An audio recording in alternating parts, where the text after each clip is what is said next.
Hello and welcome to Builders, the podcast where we go behind the scenes with tech leaders building products, teams, and careers. I'm your host, Lee Haynes, and today I'm joined by Kaveh Djavaherian, Director of Global Cloud Office at Electrolux. With a career that bridges deep technical expertise and strategic leadership, Kaveh plays a pivotal role in how Electrolux leverages cloud technologies to modernize its global operations, streamline infrastructure, and align IT with business value.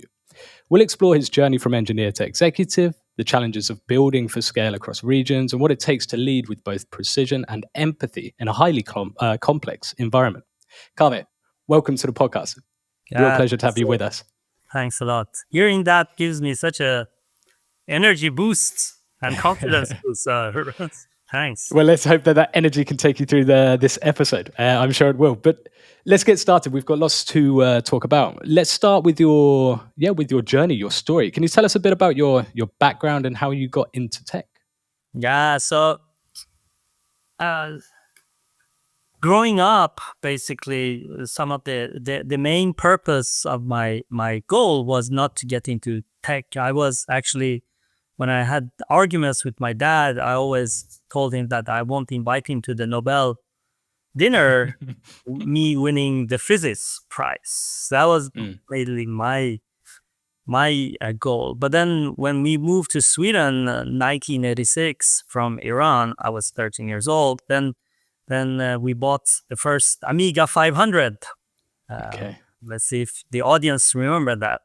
So that was a long time ago, and that kind of got me into the kind of the so-called today's IT world, where I played games and I felt like I understood what the Amiga 500 error messages made me to do. So that's basically how it started. So I went into the computer world, and then the tech world, and then the IT world, and here I am today.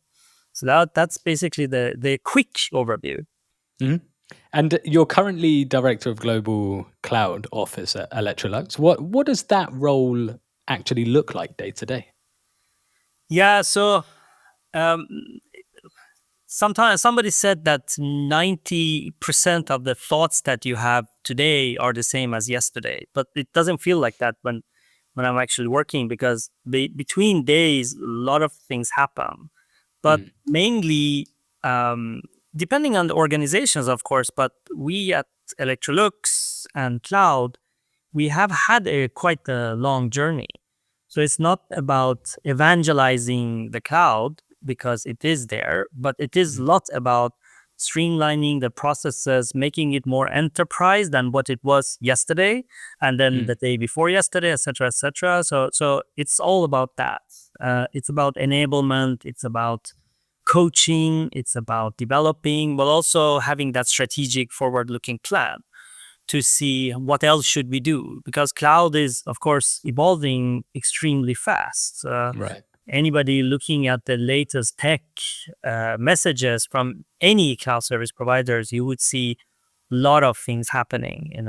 The stack of AI develop, or the stack of cloud development, is increasingly more and more AI enabled. So of course, there's a lot of development, etc., going on. But mainly, it's about strategy. A lot of PowerPointing, for good or bad. PowerPoint, emails, PowerPoints, but then trying to get and be close to tech so that I understand that.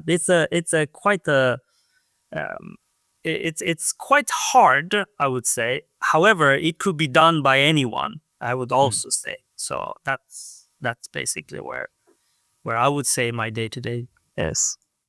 Fantastic. And we'll get a little bit more into the strategic aspect shortly. But what drew you to infrastructure and cloud computing specifically as a career path? Yeah, so it is interesting that you say that it is infrastructure and cloud computing, because for myself, and when I look at what I do, it's very little infrastructure and cloud computing, what I do. But it is true that there's a lot of activities in that space in Cloud Office that I represent, which is the same as Cloud Center of Excellence. But originally, I come from the infrastructure background. So my original background is Windows, Novell, Lotus Notes. We were talking long time ago. But always felt that that infrastructure is the enabler. So it's the foundation that you could build everything on top of. And I've been trying to understand that on top of in order to develop the foundation. So it is interesting that I am labeled as a cloud and infra, but I am doing very little myself. That is very much cloud and infra. It is a lot about understanding what the business wants, what type of requirements and demands I'm getting, and then trying to translate that into something that should be delivered. But of course, because I have such a fantastic team, the delivery side is being taken care of by them. So it's more about me understanding what else to do later on. What's the business goals in say 2 years, 3 years, and how should we transform ourselves within this 2-3 years? So I would say it's kind of like the foundation technology that I understand that I could relate to, but I try to build on top of it kind of the business part of it, the application layers, etc., etc. So Yeah. so that's basically where that's what drew me to that field. And to talk a little bit about the role of cloud in a global enterprise like Electrolux, can you break down like the core responsibilities of the team, your team, how the kind of cloud office fits Yeah. into Electrolux's like broader digital strategy? Yeah. So a couple of weeks ago, we had actually we were doing a presentation because we've done some reorganizations, etc. So our mission so far has always been to make ourselves redundant by automation.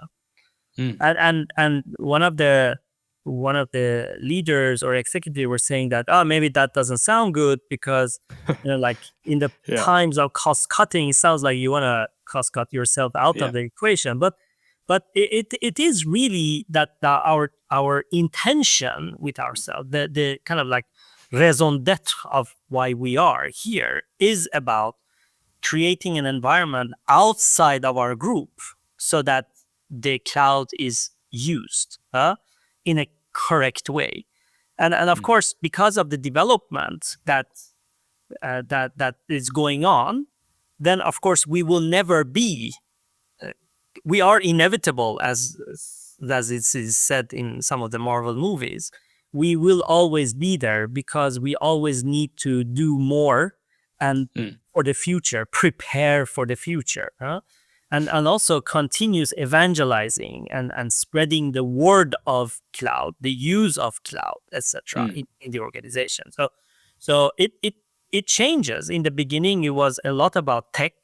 Now it's a lot about capability shift, educating our customers or our organization into how to use cloud in the best way.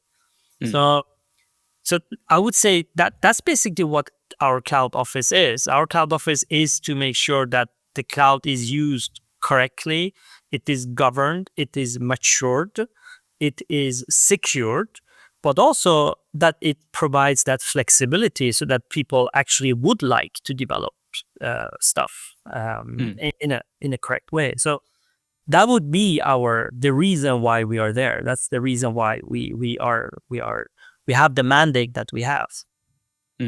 And talking about the how does cloud help Electrolux kind of become more agile or innovative as a global kind of manufacturing and consumer brand, right? So how does cloud enable this? Yeah, so it's interesting. You would think manufacturing. You would think there are plants that are developing dishwashers, washing machines, etc., etc. Yeah, and of course there's a lot of tech still happening there. And traditionally, that tech was different than the so-called backend or the enterprise tech. So applications that you use to do time recording. I mean, just as simple as that, or email or whatever. So those kind of enterprise applications have traditionally being kind of kept separate than the ones that are managing the robots or the plant. But all of that we call the OT world and then the IT world, they're converging to each other. There's a lot of data that needs to be shared. So that was the kind of the beginning of saying that in order for us to be able to keep up with all the development that is needed, how should we kind of modernize ourselves? And of course, again, Electrolux is a large organization. So I encourage everyone to go. If you're not familiar with Electrolux, which I don't understand how, but still, you really need Exactly. to go to our website and see what we do. But it's small and big. But at the end, we have the front-ending application, so the customer-facing application. You want to go somewhere and order something, and then all the way to the back end when that order is actually produced or manufactured, and then shipped to the customer. There are different kind of parts of the organization where this journey is needed, Yeah. and that is being taken care of by these organizations themselves. So cloud enables this faster development. You could swap a component with another component pretty fast in order to use the best one or the easiest one or the cheapest one, etc. So that's something that we've worked a lot with. So that's what cloud offers us, that flexibility. And to zoom in a little bit more on like the technical side, you've just been talking a bit about how it enables, across Electrolux's product and kind of different business units as well. How do you think about designing like infrastructure and cloud here? I mean, designing for scale and availability and security and all of these things. Because again, this is a company blending, that blends manufacturing, it's logistics, consumer products, all of this. So, is there, what's the thought process behind kind of designing for scale and availability? Yeah, this is one of the $1 million questions that we have, because at the end of the day, there are teams that are doing something, and they have a mandate, and we cannot centralize everything. That's why Right. this kind of federated approach is a blessing, because then you get the speed. Of course, then the federated approach has its own challenges. Not everybody has the opportunity to upskill themselves to be able to actually use the greatest, latest.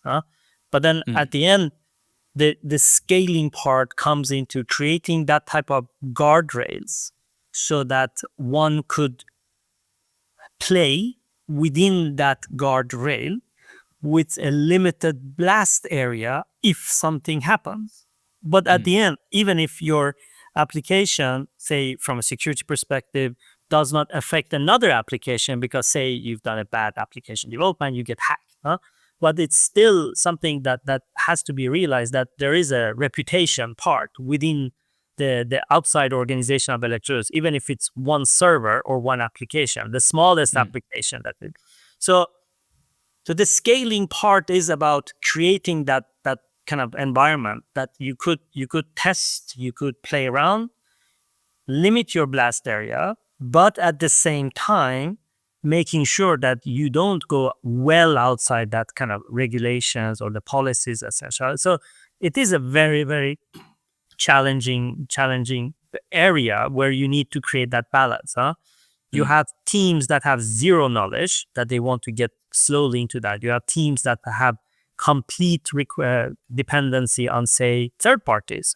They bring an external application, or they have an application provider, say a partner that's doing something, and they come with their own requirements. And then you have teams that are completely autonomous. They know exactly what should be done. They are extremely mature, and they're way ahead of us.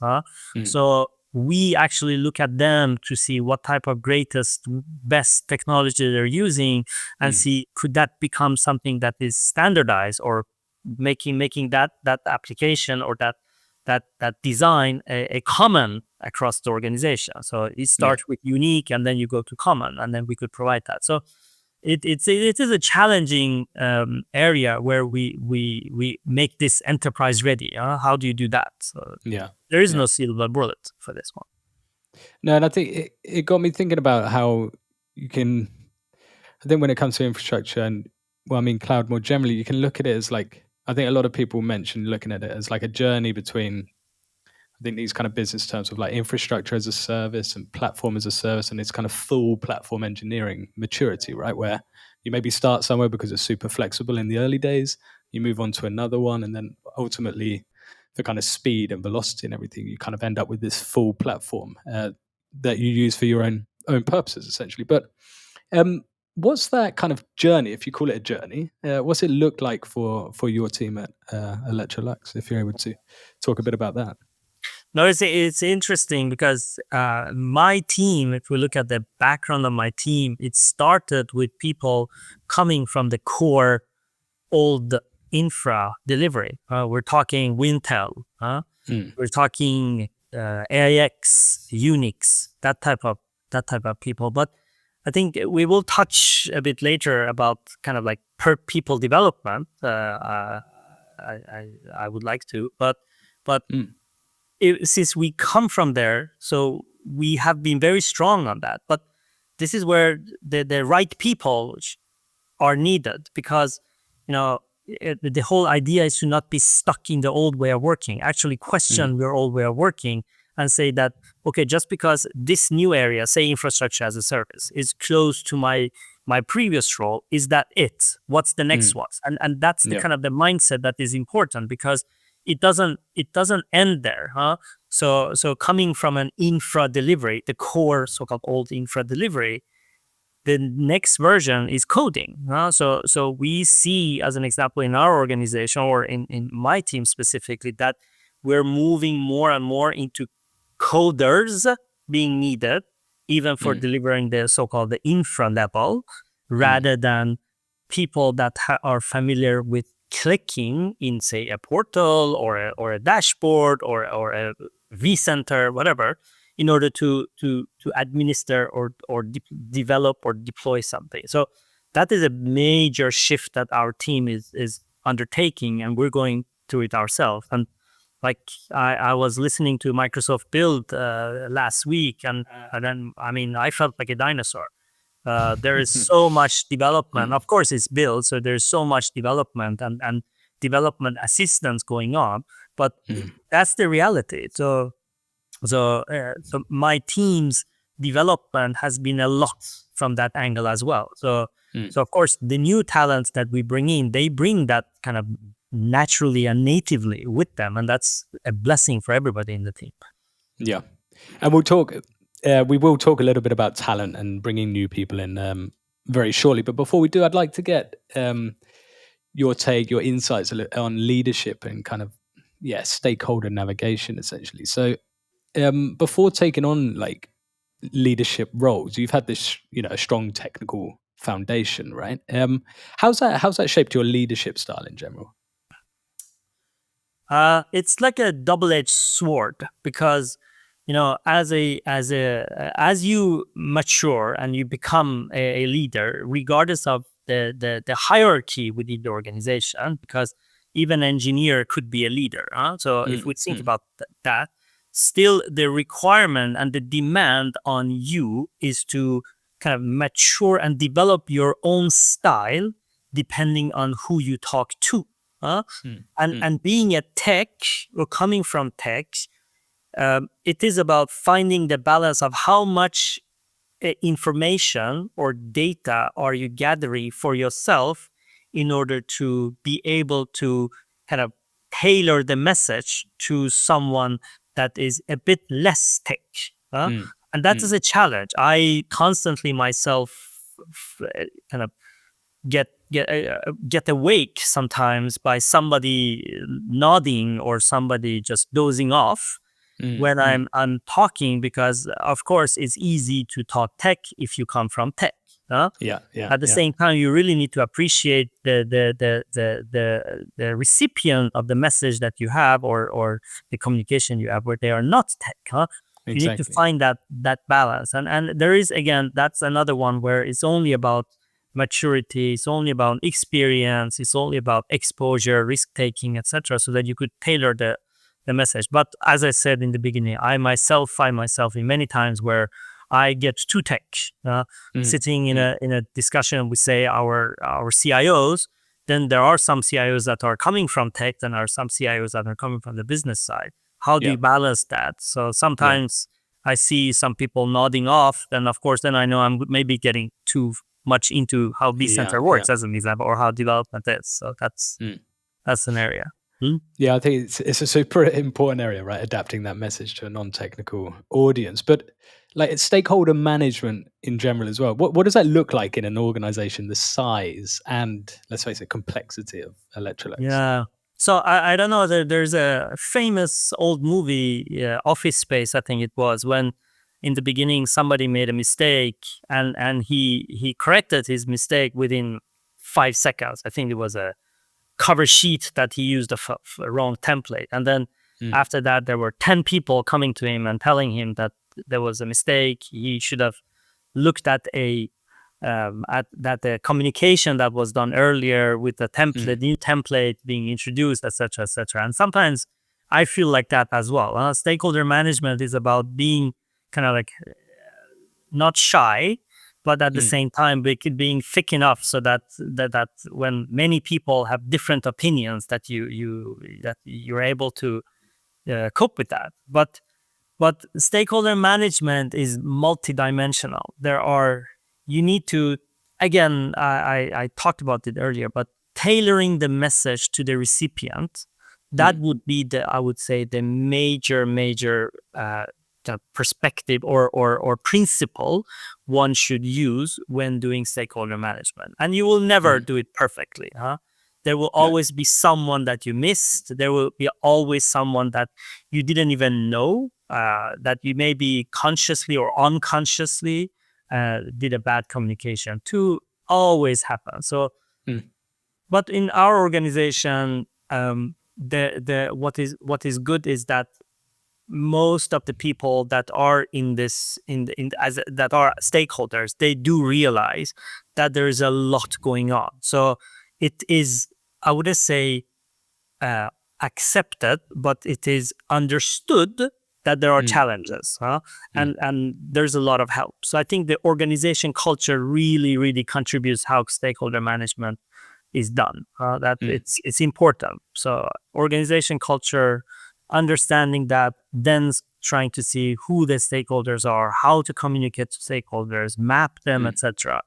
And mm, in our organization, where maybe you're doing 5 different projects, or 10 different projects, and then there are 3 stakeholders that are the same across different projects, but then you have different stakeholders in other parts of the mm. same project.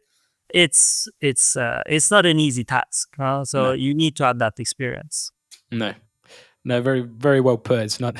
It's never easy, and it's often not just about the technology, right? It's just creating that shared language, right? Um, but to talk a bit about talent and growth and team development, as we started to touch upon earlier, hiring for presumably these modern kind of cloud infrastructure roles, I can assume it can be quite difficult. So, like, what challenges have you faced when building your team, for example? Yeah. The There's interesting part of that building the team is that during different parts of the year, or during the course of these years, the challenges have been different. So Mm, there has been challenges of, well, hire whoever you want. Huh? That means you need to find the talent in a mm, certain area, as an example. And that's hard because sometimes mm, the talent pool is limited. That then the organization kind of requirement changes. Then it's all about find this type of talent in the lowest cost country, mm, or a place which is not high cost. Then mm, you need to then you have different type of challenges, huh? So the the the fun part of this organization, which is truly global. We are present in many countries. We mm, have business areas that are creating their kind of center of excellences in different places. Is that you could tap into that. So it's all mm, about you understanding where the rest of the organization is going, and using that in your advantage in order to attract the correct talent. I've done I've done recruitments where we've moved people from some parts of Africa to Sweden. right. That's a journey. I mean, Mm, having mm, talking to a person that has done that journey, compared to somebody that was staying in Brazil and got recruited in the Brazilian organization, mm. completely different. Yep, for Um, sure. I created a organization chart for my team a year ago, and I put a flag where they are from and a flag of where they are living, and it's all over the place. We have Brazilians moving to Sweden, we have Indians moving into Poland, Indians moving to US. So, it's all over. Yeah. So the challenge of finding or recruits a talent is multi-dimensional and depending on what time. But at the end, the all of the challenges have one thing in common, is to find a person that you would believe in and you would think that that person would fit the organization that you have and you represent it. That's the main challenge. Then the rest are just practicality. Do you want to move? Are you able to stay there and work? How is it if you're alone in an office with 2 other people compared to an office with 200 other people? All of them are practical stuff, but the main part is to believe in the person, from a CV or reference, etc. And then finding that attitude, that's the biggest challenge. The rest are just practical. Yeah, I think it's a really, really interesting point. But in terms of finding those right candidates, a right fit for the organization, wherever it might be, what are the signals for you that kind of signal long-term success for the role? I mean, not just necessarily the technical competence, but other areas. Is there anything you look for specifically, or are there any red flags, or that you think are common mismatches that you've learned to watch out for example? Yeah, I've seen again, not just in my role today, in my previous roles as well, when I was doing recruitment, where I thought that this is a perfect candidate, and then they turned out to be completely wrong. So I've tried technical assessments just to understand if the person actually knows what they're talking about.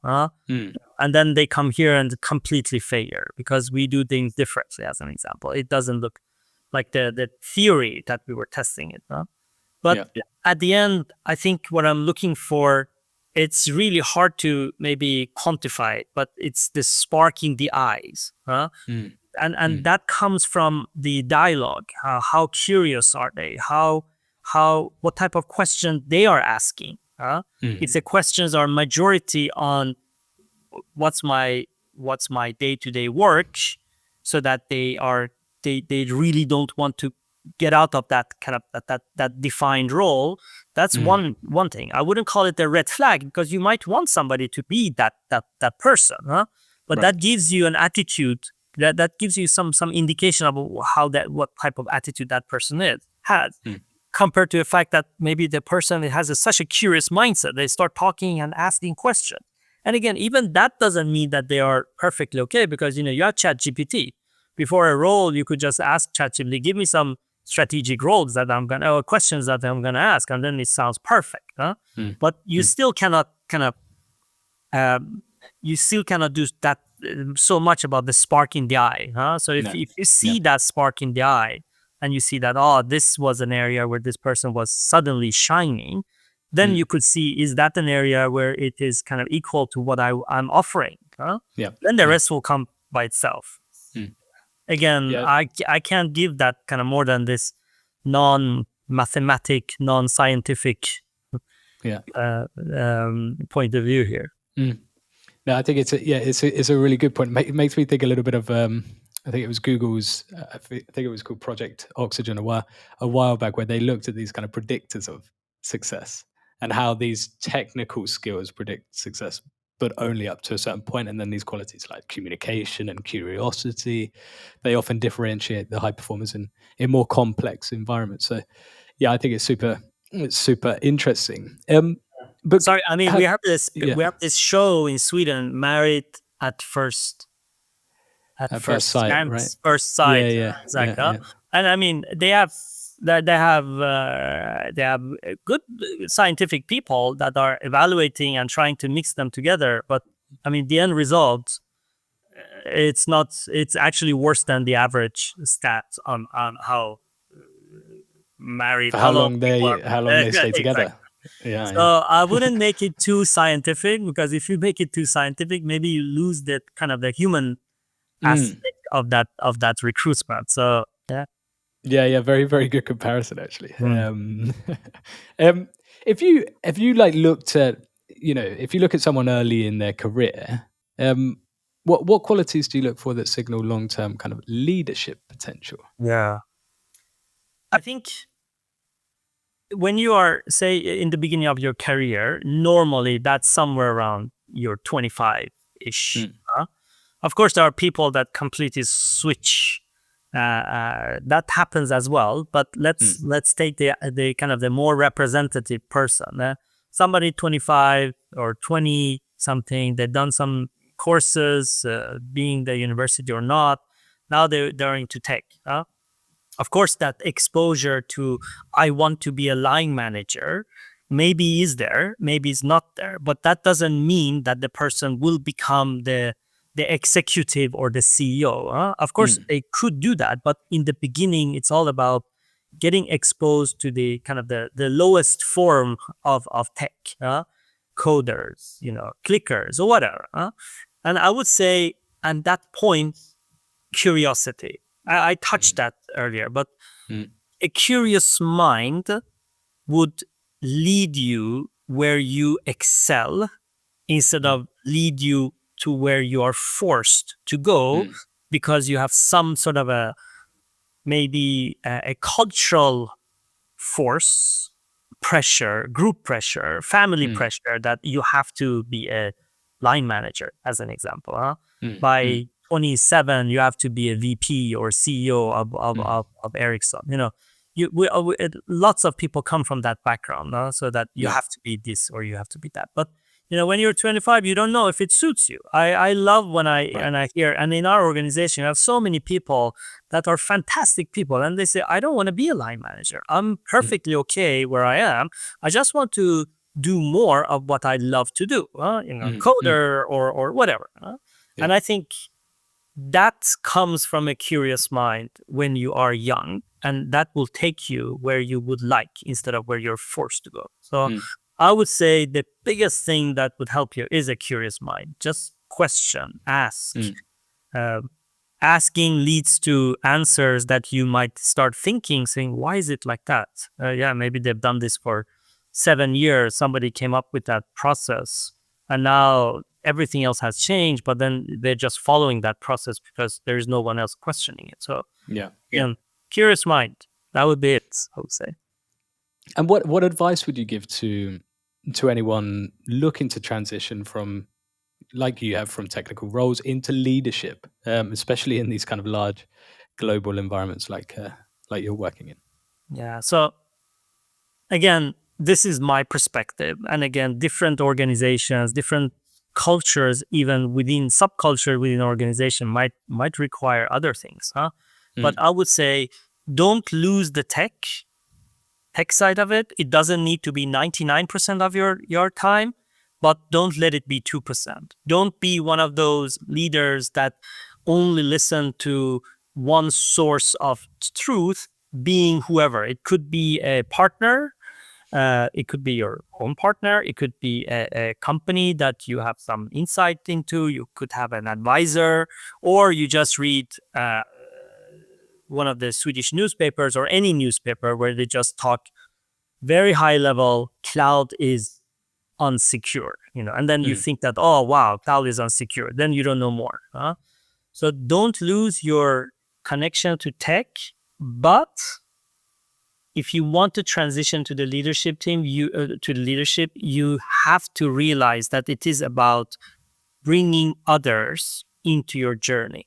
Uh, as long as you're able to articulate your goal and get people with you, then you're gradually creating that environment around you where you are looked at as a leader. It could be that you're a subject matter expert, and mm, your leadership into that subject matter, into that subject, is crucial, because you need to bring others with you so that they follow your path and the roadmap that you're dictating. Again, large organizations, very rarely, at least Swedish one, very rarely you have one person that says everything. It's all about consensus, etc., etc. So if you want to become a leader, I would say try to get people with you. And in order to get people with you, it's about communication. It's about continuously learning how to communicate, who to communicate. You will make mistakes, but don't give up. You will have people coming to your face saying, this is wrong. You've done such a bad job. You might get demoted. You might get promoted based on whatever. But I would say the transition to leadership is about bringing people with you. That's it. Yeah. I don't know if that is in line with what everybody else is saying as well within these type of podcasts.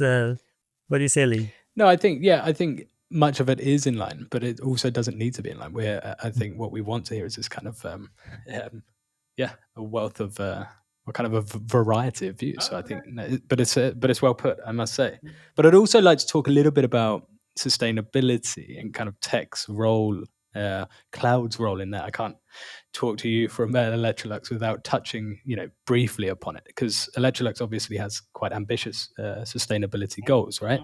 Are you able to talk a bit about how, from your seat in cloud infrastructure, how your work is supporting or accelerating Electrolux's efforts there?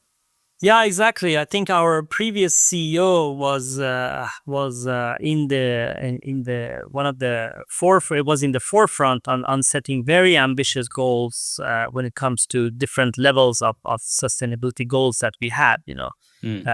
Having our making sure that we have visibility into our partners and the fact that we bring. We have lots of metals that we're using. Should we source it from correct places around the world? Yeah. And how are they manufactured? And then using those kind of components in our products, how we ship our products, all of that. So that we have very ambitious goals, and we reached some of them earlier than anticipated. So it is about the whole organization having that kind of sustainability mentality, that it is important to everybody. But within the cloud world, what we've done is that we are looking at different regions, as an example, for when we want to source our cloud resources. So we have regions that are maybe less green or using less green energy. But have to say that we also ourselves have within Electrolux have transitioned to using within some of our data centers only green energy as a source. So again, I'm not saying it's only cloud, but cloud is one portion where we could do things differently. Of course, using cloud resources also requires that the cloud service provider share that type of information with us so that we could make a conscious decision. If you aggregate your whole sustainability index, saying that, we are 99% whatever, we're using green energy, but then you happen to use majority of your resources, you're sourcing it from a region where they're using coal, as an example, to get the electricity, then you're not contributing, even if the whole cloud service provider is giving fantastic data. So we've worked a lot with our service providers to get kind of like more insight into the different regions that they're offering us. That has been a cool journey. We even had a competition, I think it was 2 years ago, where we looked at the carbon footprint of some of the cloud resources that we were using, and we actually moved them from one region to another region just to nice. I think we saved equivalent to 80 cars emission or something like that for a year. So we contribute as well into the overall kind of sustainabilities that we have at Electrolux. It's super interesting, because I think there's a lot of talk, articles coming from government agencies that kind of estimate, be it kind of data centers or whatever kind of aspect of tech, and their kind of how much they contribute to this kind of usage or consumption of global electricity, right? And I think cloud is starting to play a big role in kind of it's a key lever for reducing that Yeah, footprint, no, as you exactly. mentioned, right? Yeah, exactly. I think Um, there are predictions that the cloud enabled data centers will eat like half or whatever amount mm, of energy that will be that is needed. Many nuclear plants are needed only dedicated for some of the cloud service providers. So of course mm, it will increase more and more and more. But I think the what is important and what is on us as consumers is to use the correct amount of resource rather than say that I don't care. Then it could be yeah, I don't care. There is a monetary aspect of it as well, of course.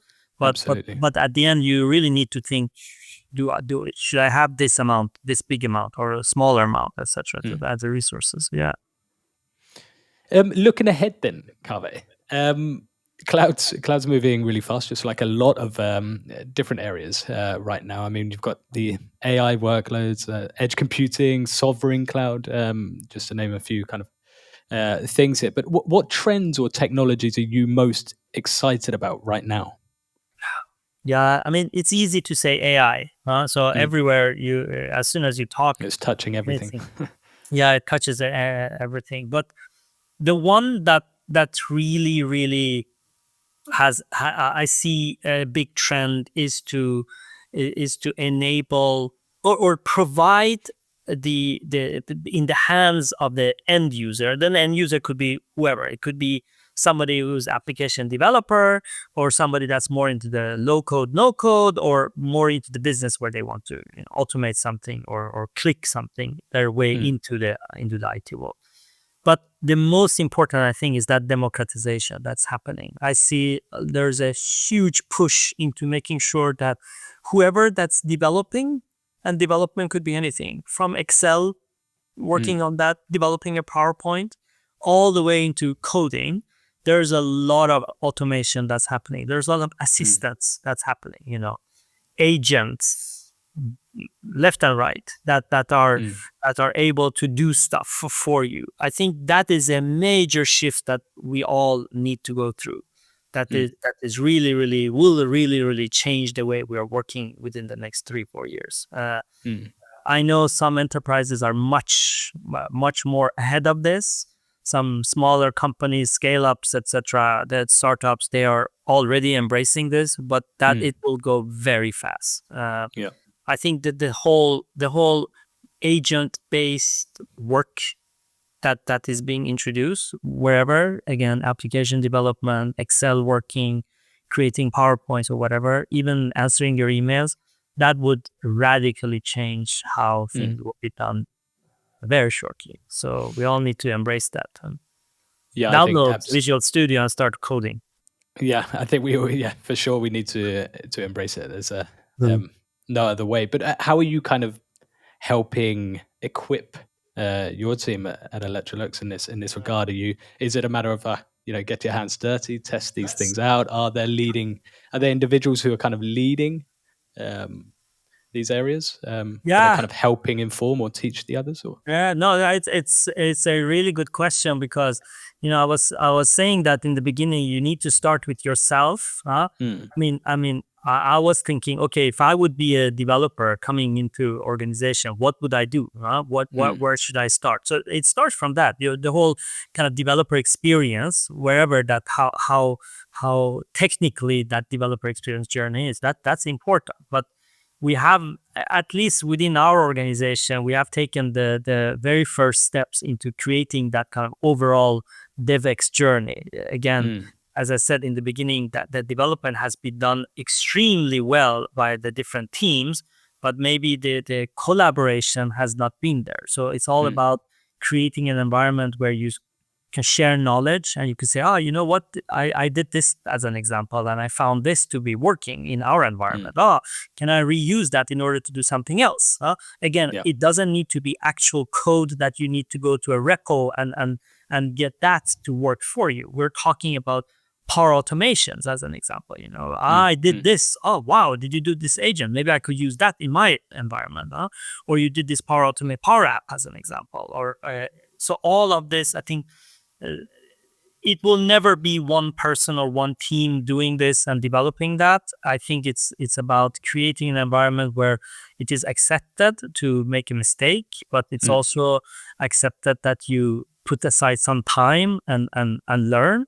It will be different speed, but you need to get your hands dirty and start doing that. That I would say, again, download Visual Studio and start coding, maybe. Completely agree. Completely agree. But one final question from me before I wrap up. If you could wave a magic wand, let's say, and fix one challenge in enterprise cloud strategy, what would it be? A magic wand to fix the challenge of a cloud strategy. Yeah, one challenge that you might be facing, for example. It could again different companies, different challenges, but maybe it is about having the creating the faith into the taking the leap of faith and go to this and embrace that cloud. Sometimes it will be a bit more costly than what you are running today. But there in our organization, we're so much focusing on making sure that we don't kind of overspend what we have promised. And that kind of creates an environment where you need to rethink 5 times. But maybe 2 times would have been enough. And then you take the leap of faith and then you do something, but then you maybe see that, well, it didn't work. I back out. And I think if I would kind of have a magic wand, I would say that create this kind of like acceptance environment where instead of questioning, say, oh, let's see, let's use another formula to see if it's actually going to be cost saving or cost increase. Just to say, okay, let's go ahead and do that, because maybe in 5 cases of 55, it will be cost increase. But instead of looking at those 5, let's look at the 50s. That was actually a success. I would say that. And then maybe if I would say, if there was a genie and there was more than one, I would say spreading the knowledge of cloud outside IT as well. I've always jokingly said that if our CEO says, I've get a cloud certificate, whatever, that would be fantastic. If he gets we created a ninja concept with different belts, where if you have different kind of certifications, then you're getting a higher belt. Somebody said ninjas doesn't have a belt, but okay. But so I would say if he comes and say, you know what, I've taken my foundation certificates and I want a yellow belt now. All the way up to black belt. However, how hard that would be, but imagine our CEO have a repo in GitHub where he has done some sort of a code where he wants to share that with somebody else. Exactly. That would be something. Yeah. Fantastic, Kaveh. Anything to add before I wrap up here? No, I mean, we touched a lot about the kind of the leadership, etc., etc. I just wanted to kind of focus a bit on the qualities of the leader. Or maybe we didn't touch that at all. But just as a quick note, I would say having fun, creating a fun environment as a leader, you also will bring the leaders in others. So if you are aspiring to be a great leader, create an environment where others could lead as well. Then you'll make a success story with kind of like rings on the water. I would say. So I would say that's my last kind of message from today. Really, really well put. And look, thank you so much for joining us today. I think it's been really nice and insightful to get your perspective. I mean, cloud leadership and cloud strategy, talent development, lots and lots more as well. And I think, a reminder that building, modern tech infrastructure is as much about people as it is platforms, right? So thanks so much for joining us, Kaveh. Thanks for having me. It was my first pod that I've ever done. So okay, let's see. You're a natural. And to everyone listening, if you enjoyed this episode, be sure to follow Builders for more behind-the-scenes conversations with the leaders shaping the future of tech. Until next time, keep building, and we'll see you soon.